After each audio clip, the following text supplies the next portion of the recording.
जब भी हमें जीवन में आगे बढ़ना होता है तो हम सभी एक बड़ा लक्ष्य निर्धारित करते हैं और उस लक्ष्य को हासिल करने के लिए हम जी जान से मेहनत भी करते हैं, कठिन परिश्रम भी करते हैं और अपना पूरा फोकस, अपना पूरा डेडिकेशन हम अपने एम को पाने के लिए, अपने लक्ष्य को पाने के लिए लगा देते हैं।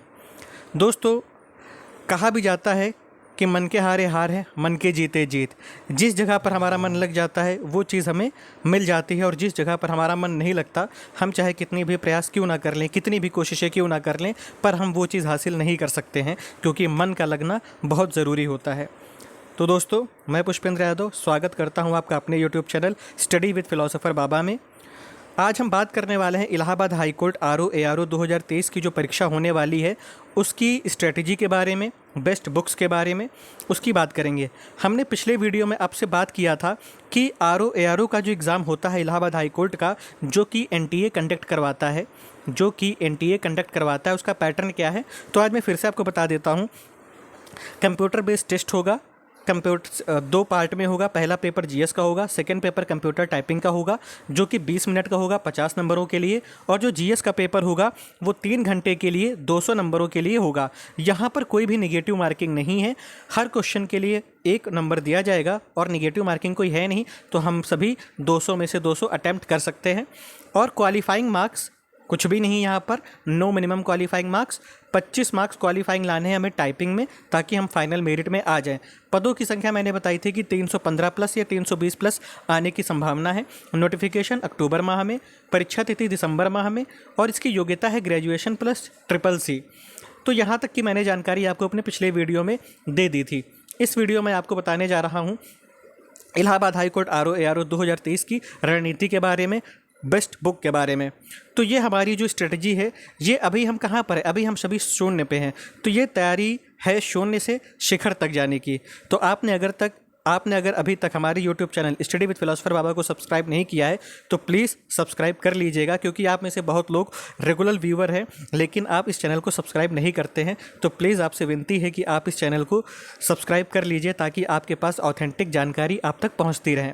हम एज लिमिट की बात करें तो एज लिमिट यहाँ पर है 21 से 35 वर्ष। जनरल न्यूनतम है 21 वर्ष, मैक्सिमम है 35 वर्ष। अगर कुछ कैटेगरी की आरक्षण की बात करें तो वहाँ पर 5 वर्ष आप प्लस कर लीजिए, तो यहाँ पर टोटल 40 वर्ष मिलती है। लेकिन जनरल जो एज है वो 21 से 35 साल है। ARO का फॉर्म दोनों का अलग आएगा, एक साथ फॉर्म आएगा नहीं। एक दिन ARO का, एक दिन ARO का, दोनों का अलग अलग फॉर्म और अलग अलग क्या होगा, एग्ज़ाम होगा। ठीक है, लेकिन एग्ज़ाम जब भी जिस दिन होगा उसी दिन क्या होगा, GS plus typing, same day ही होगा पेपर। तो इसमें आप कंफ्यूज मत रहिएगा। कुल अंक 250 का होगा। इसमें अगर इंपॉर्टेंट सेगमेंट की बात करें तो कंप्यूटर 25 क्वेश्चन, हिंदी 10 क्वेश्चन, अंग्रेजी 10 क्वेश्चन, रीजनिंग 25 क्वेश्चन। तो कुल मिला के अगर रीजनिंग और कंप्यूटर की बात करें तो इन दोनों से हमें 50 क्वेश्चन देखने को मिलते हैं। तो हमें सबसे ज़्यादा अगर फोकस करना हो तो हमें सबसे ज़्यादा फोकस करना है कंप्यूटर पे, रीजनिंग पे। उसके बाद हम बचे पार्ट में जीएस में करेंगे, और जीएस में भी हम किस पार्ट पे करेंगे, यूपी स्पेशल, यानी यूपी स्पेशल के बाद कौन सा, जनसंख्या, नगरीकरण, इन सब चीज़ों पर। बाकी आप सभी जानते हैं वेटेज के हिसाब से बात किया जाए तो हिस्ट्री है, पॉलिटी है, साइंस है, ज्योग्राफी है, इकोनॉमी में करंट अफेयर्स से पूछेगा, उसके बाद करंट अफेयर्स। तो ये हमारा सीक्वेंस है किसी भी सब्जेक्ट को प्रायोरिटी देने के लिए या प्रायोरिटाइज करने के लिए। अगर हम बेस्ट बुक्स की बात करें तो जीएस के लिए हम बात करते हैं। देखिए, AHC यानी इलाहाबाद हाई कोर्ट ARO की जो परीक्षा है ये कोई यूपी पीसीएस के ARO के इक्वलेंट तो है नहीं, तो यहाँ पर हमारा लूसेंट से भी काम चल जाएगा। अगर आप अभी हमारे पास 120 दिन है टोटल, तो हमें 120 दिन में हम लूसेंट प्लस NCERT भी कवर कर सकते हैं, और इसके साथ में आप घटना चक्र की पूर्वावलोकन बुक आती है, आप उसको भी पढ़ सकते हैं। अगर आप इसको पढ़ने का तरीका ये होगा कि लूसेंट में आपने मान के चलिए पॉलिटी में आपने संवैधानिक विकास पढ़ा, तो आप घटना चक्र पूर्वावलोकन से भी सेम चैप्टर पढ़ लीजिए। तो इस तरीके से आपके पास PYQ भी तैयार होते चले जाएंगे आपकी तैयारी के साथ में। उसके बाद रीजनिंग की प्रैक्टिस भी आपको घटना चक्र पूर्वावलोकन से करनी है। अंग्रेजी और हिंदी के लिए आपको सिर्फ एक ही बुक लेनी है, वो है लूसेंट, यानी दोनों बुक अलग आएंगी, हिंदी की अलग आएगी, अंग्रेजी की अलग आएगी। या फिर आप लूसेंट नहीं लेना चाहते हैं हिंदी के लिए तो आप आदित्य पब्लिकेशन की भी बुक आती है, इसको भी आप ले सकते हो। यहाँ से भी आपको क्वेश्चन पेपर में देखने को मिलेंगे। और अंग्रेजी के लिए लूसेंट प्रैक्टिस आपको कहाँ से करनी है, घटना चक्र पूर्वावलोकन से करनी है। अगर आपको यूथ की PYQ मिल जाए, यूथ की PYQ अगर मिल जाती है आपको इलाहाबाद हाईकोर्ट आरओ एआरओ के लिए, तो आप इस बुक से ही प्रैक्टिस करिएगा और इसी बुक को आप रट डालिएगा, आपको मैक्सिमम क्वेश्चन यहाँ से देखने को मिलेंगे। इंपॉर्टेंट सेगमेंट की बात की जाए तो कंप्यूटर है, कंप्यूटर को आपको छोड़ना नहीं है। आप किसी ऑथेंटिक बुक से पढ़ें, किसी वीडियो अच्छे यूट्यूबर की वीडियो से पढ़ें, लेकिन आप पढ़ें क्योंकि यहाँ से आपको 25 क्वेश्चन देखने को मिलेंगे। ठीक है, अगर आपको जीएस की नोट्स की बात की जाए तो जीएस का नोट्स आपको जो है मेरे इस यूट्यूब चैनल पर मिल जाएगा, यानी कि स्टडी विद फिलोसोफर बाबा में। मैंने एंशिएंट हिस्ट्री कंप्लीट करवा दी है। कल मैंने मेडिवल हिस्ट्री का भी वीडियो अपलोड कर दिया है जो कि दिल्ली सल्तनत तक का था। उसके बाद अब मुग़ल और सीधा मराठा और उसके बाद अंग्रेज़ों का आगमन, यहाँ तक का सेशन कंप्लीट करवाना है, वो भी आपको प्रोवाइड करवा दिया जाएगा। सेकंड पार्ट है टाइपिंग का। तो अभी हमारे पास 120 दिन है। ठीक है, तो आपको टाइपिंग करना है डेली बेसिस पे, तो डेली 1 आवर आप निकालिए टाइपिंग के लिए। अब हम बात करते हैं टाइम टेबल क्या होगा 120 दिनों के लिए। तो सभी का पढ़ने का टाइम अलग होता है, किसी को दिन में पढ़ना अच्छा लगता है तो किसी को रात में पढ़ना अच्छा लगता है, तो सबका सोने का और जगने का टाइम अलग अलग होता है। तो मैंने एक माइंड मैप ही तैयार कर दिया है जिसके थ्रू आप अपना टाइम टेबल डिसाइड कर सकते हो। तो वो क्या हो सकता है, तो यहाँ पर आप 8 घंटे आपको पढ़ना है, 8 घंटे अच्छी नींद लेनी है, 2 घंटे फैमिली या फ्रेंड्स के लिए, 2 घंटे एक्सरसाइज या मेडिटेशन के लिए, 2 घंटे मनोरंजन नहीं करना है, आपको मनोमंजन करना है, यानी मन को आपको किसी अच्छी चीज़ में लगाना है। कोई नॉवल पढ़ लिया, कोई रीड कर लिया, कोई अच्छी किताब पढ़ लिया, कोई रिवीजन कर लिया। तो इस तरीके से आपको मन का मंजन करना है, मनोरंजन नहीं करना है, क्योंकि आपका फोकस क्या है, इलाहाबाद हाईकोर्ट आरओ और टारगेट है 120 दिन का।